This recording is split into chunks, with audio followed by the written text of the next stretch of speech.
नमस्कार, मैं हूं आपके साथ सृष्टि श्रीवास्तव। जब जब किसी विपक्ष के नेता पर घोटाले का आरोप लगता है, ईडी उनके घर जाती है तो बीजेपी खूब मजे लेती है और खुद को साफ सुथरा बताती है। ऐसे ही नेशनल हेराल्ड मामले में ईडी ने राहुल गांधी और सोनिया गांधी के खिलाफ आरोप पत्र दाखिल किया तो बीजेपी सांसद संबित पात्रा ने भी राहुल सोनिया पर सवाल उठाया, लेकिन उल्टा खुद ही फंस गए। चलिए आपको भी बताते हैं पूरी खबर के बारे में।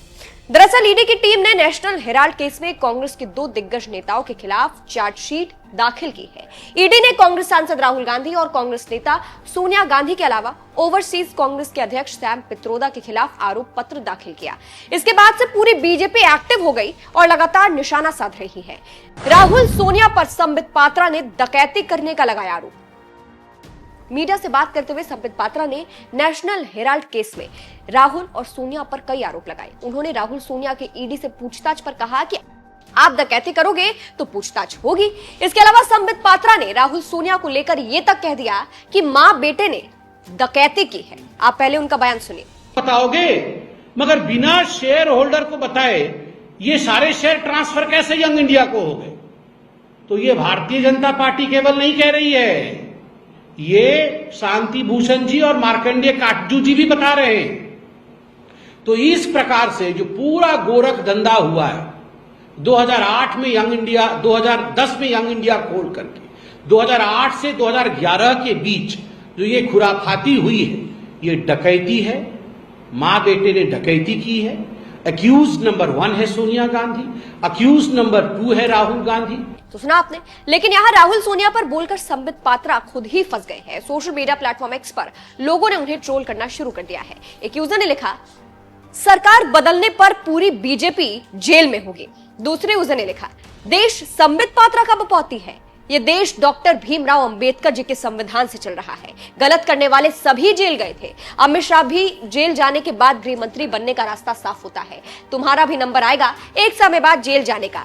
इस देश में सबका हिसाब होगा समय के साथ। एक और यूजर ने लिखा, अडानी पोर्ट के लिए जमीन कितना में बेचे? गुजरात में अडानी को 1 रुपए कट्ठा के हिसाब से बेच दिया मोदी ने। एक और यूजर ने लिखा, अब तो एमपी हो, आप प्रवक्ता नहीं, मर्यादित भाषा यूज करिए। अब जिस तरह से संबित पात्रा को उनकी भाषा की वजह से ट्रोल किया गया है, उन्हें अडानी की याद दिलाई गई है, उसको लेकर कहा जा रहा है कि राहुल सोनिया पर बोलकर संबित पात्रा खुद ही फंस गए हैं। जनता ने उन्हें सबक सिखा दिया है। बता दें, इसके अलावा भी संबित पात्रा ने प्रियंका गांधी के पति रॉबर्ट वाड्रा पर निशाना साधा। गुड़गांव के शिकोहपुर लैंड डील मामले को लेकर रॉबर्ट वाड्रा से ईडी लगातार पूछताछ कर रही है। इसको लेकर संबित पात्रा ने तंज कसा। उन्होंने क्या कहा, सुनिए।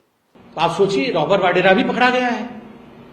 ये जो रॉबर्ट वाड्रा थे, ये सिकोपुर गांव में, हरियाणा में इन्होंने जमीन ली।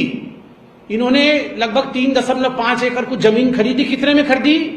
ये 7.5 करोड़ में खरीदा और उसके 3 साल बाद उसको बेच दिया डीएलएफ को 58 करोड़ में। ये राहुल गांधी और रॉबर्ट वाड्रा को भेजना चाहिए हार्वर्ड यूनिवर्सिटी में कि कैसे बिना जेब में पैसा लिए कैसे 100 करोड़ रुपए कमाया जाए। ये दोनों बता सकते हैं, पढ़ा सकते हैं। आप बताइए, 7.5 करोड़ रुपए में जमीन खरीदी और बेचा 58 करोड़ में, और बाद में मालूम पड़ा कि 7.5 करोड़ भी नहीं दिया था। डीएलएफ को बेचा था, डीएलएफ के ही पैसे को लेकर के 50 करोड़ डीएलएफ से लिया था, उसमें 7.5 करोड़ फिर डीएलएफ को दे दिया और फिर 58 करोड़ में डीएलएफ को बेच दिया। ऐसे कैसे हुआ? क्योंकि वो लैंड यूज चेंज किया, लाइसेंस नहीं था वहां कॉमर्शियल प्रॉपर्टी बनाने की। तो डीएलएफ को कई 100 करोड़ रुपए खर्च करने पड़ते। भूपिंदर हुड्डा जी उस समय कांग्रेस के मुख्यमंत्री थे, उनको देने पड़ते। उन्होंने कहा, ये हुड्डा जी पे खर्च क्यों करूं, दामाद को ही पकड़ लेता हूं, पूरा परिवार तो यही काम कर रहा है। अब आपको नेशनल हेराल्ड केस के बारे में बता देते हैं कि वो है क्या। साल 1938 में भारत के पहले प्रधानमंत्री जवाहरलाल नेहरू ने नेशनल हेराल्ड अखबार स्थापित किया था, जिसका मालिकाना हक एसोसिएटेड जनरल लिमिटेड यानी एजेएल के पास था, जो 2 और अखबार छापती थी। लेकिन इसके बाद किसी कारण से एजेएल कंपनी धीरे धीरे घाटे में चली गई। कंपनी पर 90 करोड़ का कर्ज भी चढ़ गया। कांग्रेस की सरकार थी, इसीलिए समझिए कांग्रेस ने लोन दिया 90 करोड़ का। हिंदुस्तान की एक रिपोर्ट के मुताबिक इसके बाद 5 लाख रुपए से एक यंग इंडियन नाम से कंपनी बनाई गई, जिसमें सोनिया और राहुल गांधी की 38% हिस्सेदारी तय की गई। बाकी 24% की हिस्सेदारी कांग्रेस नेता मोतीलाल वोरा और ऑस्कर फर्नांडिस के पास थी। मीडिया रिपोर्ट्स के मुताबिक इसके बाद एजेएल ने 10-10 करोड़ के 9 crore share young Indian limited को ट्रांसफर कर दिए और इसके बदले में कांग्रेस ने एजेएल का लोन माफ कर दिया। अब ईडी का आरोप है कि एजेएल की 2000 करोड़ रुपए की संपत्ति धोखाधड़ी कर कब्जे में कर लिया गया है। ईडी का यह भी आरोप है कि इस प्रक्रिया में 988 करोड़ की मनी लॉन्ड्रिंग की गई है।